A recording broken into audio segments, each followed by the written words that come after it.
श्रीमन नारायण गुरुजी जी। कल मुझे गुरु मंत्र लेना है गुरुजी आपसे। ठीक है, सुबह। और किसका प्रश्न है? गुरुजी एक बात और पूछनी थी आपसे। बोलो। वो मेरी शादीशुदा वाली लाइफ ऐसी ही चल रही है, वो लोग रखना नहीं चाहते मुझे। क्यों? ससुराल वाले पसंद नहीं करते। तो शादी के पहले उन्होंने देखा नहीं था आपको अच्छे से? फैमिली ने देखा था। तो पति आपको स्वीकार कर रहे हैं कि नहीं? अपनी माँ जी की बात सारी मानते हैं वो। ठीक है, माँ की बात मानना अच्छा है, पर आपको साथ में क्यों नहीं रखना? पति ये कह रहे थे कि तू सिलाई सीख, यहीं पर है और तेरी शॉप खुलवा दूंगा, तू कासगंज आया करूंगा और एक बार तुझसे महीने मिलने और मैं वहाँ पर रहूँगा। मैंने कहा मुझे अपने साथ रखो यहाँ भी, कि नहीं साथ ना, तू वहीं पर रहे, कलेश हो जाती है, तू आती है घर पे मेरे। तो अभी बातचीत करते हैं पति आपके? नहीं, अब तो कलेश बहुत ज़्यादा बढ़ गई है गुरुजी, इसलिए बातचीत अब कुछ नहीं हो रहा है। ये फ़ोन करके बोला था पापा से कि अब सब कुछ ख़त्म करूँगा मैं। कौन बोला? पति मेरे। क्या ख़त्म करूँगा? ये अब रिश्ता नहीं चलाना चाहता मैं। तो रिश्ते कोई मजाक है कि चलाना चाहे का मन होगा क्योंकि तो वो अपनी सारी फैमिली की बात मानते हैं। मैंने बहुत प्यार से उन्हें समझाया, मेरी बात मानने के लिए राजी नहीं है वो। नहीं, फैमिली की बात मानते हैं, ये तो अच्छी बात है, मानना ही चाहिए फैमिली की बात। पर फैमिली की बात मानने का मतलब ये नहीं कि आप अपनी पत्नी को छोड़ दें। एक पक्ष की तरफ देखें, दूसरे पक्ष की तरफ ना देखें, एक पक्ष सुने दूसरा पक्ष ना सुने, ये बिल्कुल गलत है। पति को ले आना, हम बात करेंगे, समझाएंगे। गुरुजी वो ड्रिंक वगैरह मतलब कि सारा कुछ ऐसा ही करते हैं। कितने भाई हैं आपके पति?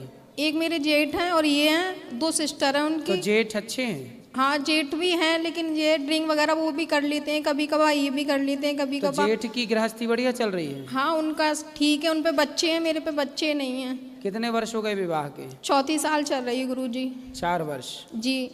तो बच्चे नहीं हैं, इसलिए परेशान तो नहीं करते? ऐसा ही मुझे लग रहा है, कहीं सासू माँ ने भी दिखाया भी नहीं है। पति से बोलती हूँ आप दिखाओ, पैसा कमाते हो, आप जॉब करते हो, तो कह रहे थे दिखाऊंगा तुझे दिखाऊंगा, ऐसे ही बोलते रहते हैं, लेकिन अभी तक उन्होंने दिखाया नहीं है। उनकी माँ सबसे बोलती है इसे छोड़ूंगी मैं, इसे रखना नहीं चाहती हूँ मैं। पति को ले आना हमारे पास, बात करेंगे। गुरुजी मैंने उनसे बोला था एक बार आप भागवत में चलो, गुरुजी से मिलेंगे, कि मैं नहीं तुझे जाना, तुझे कहीं मना नहीं है, तू जा सकती है, दर्शन कर बिहारी जी के, लेकिन कहीं भी जा। आपको ना भी अपने पति से दूर नहीं रहना चाहिए।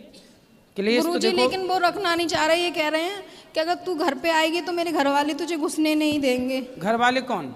सासू माँ। अरे सास की छाती पे चढ़ जाना तुम, बोले काहे नहीं घुसने दोगी बुढ़िया, हम भगा के आए हैं, तुम्हारे पति भगा, हम शादी अच्छे से हुई थी राजी मर्जी से। हाँ, शादी फैमिली की दोनों की मर्जी फिर से। बोले तब आंखें फूटी थी, तब देखा नहीं ये था। कह रहे अब बोलते हैं कि तू जान और तेरा हस्बैंड जान, इसमें हम लोग कुछ नहीं, हम तुम तुझे वहीं रखना। रहो, छाती में मूंग धरो, सास की छाती में मूंग धरो, वहीं रहो, कहीं ना ऐसे छोड़ के जाओगी वो दूसरा सेट कर लेगा। तो यही तो सुनने में आ रही है गुरुजी कि उन्होंने फोन आया था मेरे पास दिल्ली से ही कि तुम्हारे हस्बैंड ने दूसरी कर ली है, वो इसलिए तुम्हें साथ नहीं रखना चाहती। अरे तो तुम दूर रहोगी तो वो कर ही लेगा, इसलिए रहो ना वहीं, सब देखो अपनी आंखों से। और जहाँ वो जो दूसरी लाए उसके दांत तोड़ के तीनों गिफ्ट करो उसको। ऑफिस है उनका, तो सुनने में आता वहीं पर रूम ले लिया, वहाँ पे वो रहती है। और मुझसे बोले थे तू आ जाएगी तो महीने में 4 बार आया करूंगा तेरे पास और मैं वहीं पर रहा करूंगा, अगर आना है तुझे आ जा, नहीं आना है तो ना। कोई महिला के साथ यदि आपके पति का चक्कर है,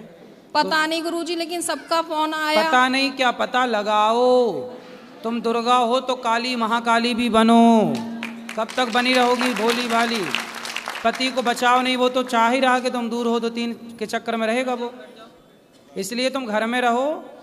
अब सास जब अपनी तरफ से सब कार्य कर ली तो उसको उसके तरीके से समझाओ, हाथ जोड़ के समझाओ दुनिया वालों को। यदि हाथ जोड़ के नहीं माने, नहीं मैंने गुरुजी सब तरीके से कर लिया। अरे सुनो, हाथ जोड़ के समझाओ दुनिया वालों को तब तक जब तक हाथ जोड़ने से लोग सुने, नहीं सुने।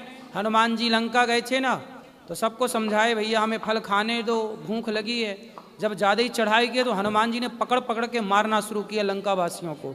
रावण बोला हमें हमारे लोगों को क्यों मारा? हनुमान जी बोले हम नहीं मारे, जिन मोहि मारा ते मैं मारे, जो हमें मारेगा, जो आपका घर बिगाड़े उसकी छाती पे चढ़ो। मैंने 4 साल से गुरुजी सबकी सेवा करी, जैसा वो साथ चाहती थी सब सेवा कुछ तो करते ही रहे ना। सबकी की, लेकिन फिर भी कोई समझने के लिए वहाँ कोई पक्ष में मेरे साथ खड़ा नहीं है। भगवान आपके पक्ष में, हम बोल रहे हैं जो वो करो। आप घर ससुराल में ही रहो, सास कुछ ही बोले जवाब मत दो, चुप रहो, पति की सेवा करो मत। और कोई पति के आसपास भटके तो उसके दांत तोड़ो। नहीं गुरुजी, तो मैं जाऊं, फिर उन लोगों ने घर में नहीं घुसने दिया। काहे नहीं घुसने देंगे? तुम घुस जाना दरवाजा तोड़ के, हथौड़ा ले जाना पड़ा, एक मारना दरवाजे में टूट जाएगा। काहे नहीं घुसने देगा? बोले हम इस घर की बहू हैं, कौन निकाल सकता आपको? और वो कह रहे मैं तुझे रखना नहीं चाहता। अरे उसके कोई हंसी खेल है क्या? साग भाजी है कि फेंक दिया निकाल के? और सबसे ये कहती बोलती है इसके बच्चे नहीं है तो हम लड़के की दूसरी शादी अरे करेंगे। बोले जब साथ में बुढ़िया रहने नहीं देगी तो बच्चे होंगे कहाँ से? पति पत्नी साथ में रहेंगे तब ना बच्चे होंगे। बुढ़िया बीच में घुसी पड़ी है। मूर्ख कहीं की महिला, बताओ कैसा परेशान कर रही है बहू को। सास को समझाना मेरी बात, पाप लगेगा, नरक जाएगी यहाँ से मैं सास, यदि तुमको साथ में नहीं रहने दिए पति के। तो बच्चे नहीं हो रहे, काहे होंगे बच्चे साथ में? जब रहोगी ही नहीं तो साथ में रहो, हो जाएंगे। ठीक है गुरु, राधे राधे गुरु जी। राधे राधे।